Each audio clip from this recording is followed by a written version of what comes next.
आज करी होते मी मसूर बटाट्याचा सार. अर्ध टोमॅटो घेतलाय आणि एक कांदो बारीक चिरून घेतलाय. मसूर स्वच्छ धुवून ते एका छोट्याशा कुकरात घेतलाय आणि त्याच्यामध्ये कांदो टोमॅटो घालून चवीपुरती मीठ घातलंय. बारीक चिरलेलो कांदो टोमॅटो घातलंय, चवीपुरती मीठ घातलंय आणि 3 शिट्टे काढून घेतलंय. आता वाटणाची तयारी.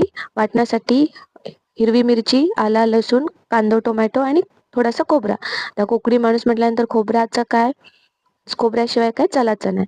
सगळा मस्तपैकी खरपूस लाल होईपर्यंत भाजून घेतलं आणि त्याच्यानंतर त्याच्यामध्ये आमचं गावठी गरम मसालो आणि हिरव्या मिरचीचे दाणे घातले आणि ते वाटून घेऊन या वाटण आणि ती उकळलेली डाळ एकत्र केले आणि त्याच्यामध्ये एक साधारण मीडियम आकाराचा बटाटो घेतलाय आणि तो कापून घातलाय.